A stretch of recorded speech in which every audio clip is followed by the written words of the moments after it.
ह्रीं भुवनेश्वर्यै नमो नमः। जय त्वं देवी चामुण्डे जय भूतापहारिणी जय सर्वगते देवी कालरात्रि नमस्तुते। आसंता काली सेप्टेम्बर 26 तारीख शुक्रवार प्रत्येक शक्तिपीठ मानकरे माँ दुर्गांकर नवरात्र पूजा चली। माँ दुर्गा जाग्रत अछंती। कालीर ई शुभ मुहूर्त जदि आपण प्रबल ऋण करिसेंती सुझी पारुनाहंती ऋण मुक्ति हवापाई गोटे सरल प्रयोग प्रतिकार करंतु। रात्र 10:45 पर यही प्रयोग करंतु। शुभ जोग रही ऋण मुक्ति हवापाई प्रयोग होउची। आपण गोटे लाल कपड़ा पकांतु घरे 10:45 पर लाल कपड़ा उपरे तेजपत्र रखंतु। श्मशान कालींकर चित्रपट रखंतु। घी दीप लगांतु।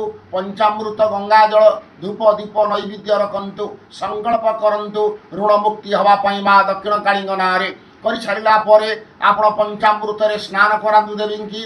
तापर गंगा जल रे स्नान करंतु।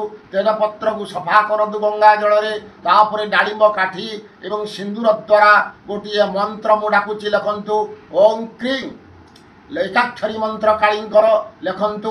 जेते टंका आपण लोन करिसेंती बा ऋण करिसेंती से टंका भी लिखंतु। तेजपत्र उपरे लिखि सारा पर प्राण प्रतिष्ठा करंतु। जीवन्यास दियंतु। तापर पंचोपचार पूजा करंतु।